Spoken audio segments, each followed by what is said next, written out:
భూమికి ఆకర్షణ శక్తి ఉండటం వల్ల ఏదైనా వస్తువు మన చేతి నుంచి జారితే అది భూమిపైనే పడుతుంది కానీ ఆకాశం వైపు వెళ్ళదు. నీరు కూడా భూమిపైనే పడుతుంది తప్ప పైకి వెళ్ళదు. కానీ మంట మాత్రం పైకే వెళ్తుంది.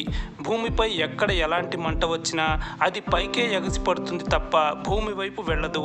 ఇందుకు కారణం తెలుసుకుందాం. మంట పైకి వెళ్ళడానికి ప్రధాన కారణం గాలి. మంట మండేటప్పుడు తన చుట్టూ ఉన్న గాలిని వేడెక్కిస్తుంది. దాంతో ఆ గాలి బరువు తగ్గుతుంది.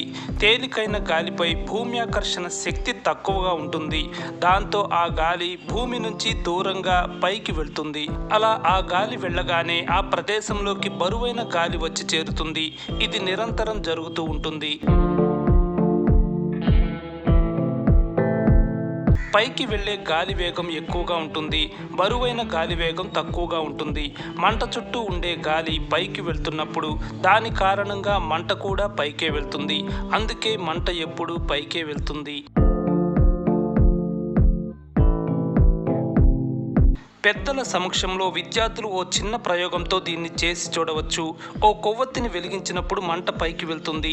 ఆ కొవ్వొత్తిని పక్కకు వంచినా కిందకు వంచినా ఎటు వంచినా మంట మాత్రం వంగకుండా పైకి వెళ్తుండడాన్ని గమనించవచ్చు. మరో విషయం, దేనికైనా నీడ ఉంటుంది కానీ మంటకు ఉండదు.